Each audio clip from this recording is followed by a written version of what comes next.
This is not what Canadian David Saint-Jacques had in mind when he enlisted as an astronaut. He was told the road to space would be tough and challenging. This is proof. It is a survival course, as realistic as it gets.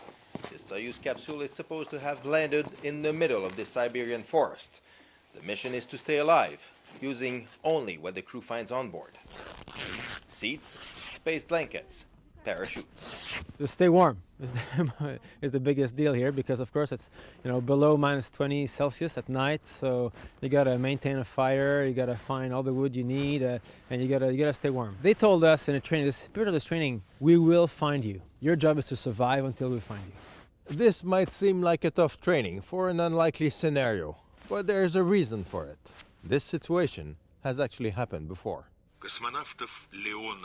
In March 1965, after successfully performing the first spacewalk in history, Russian cosmonaut Alexei Leonov's spacecraft veered off course on its way back to Earth. Stranded in the forest, surrounded by wolves and bears, the crew had to spend 2 nights out there before being rescued. Since then, this survival training is mandatory for Russian cosmonauts and for everyone likely to fly one day on a Soyuz rocket, such as Jeremy Henson. Right now, the only way to get to space station is on the Russian Soyuz rocket. So it is exciting to come here and train, both from the perspective that I may one day fly on Soyuz, but also just the opportunity to learn the culture here. And when attending these training sessions, Canadian astronauts are faced with additional challenges.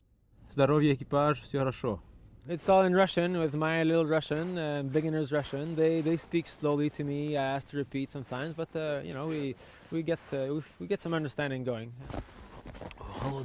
After 2 nights spent in the cold, and after building 2 shelters and carrying a wounded crew member, help has finally arrived. Very useful. First, because we learn survival techniques, that's always useful. But secondly, because it's yet another practice at teamwork in intense circumstances. The training in Russia is far from over. Still ahead, endless classes and several hours in the simulator.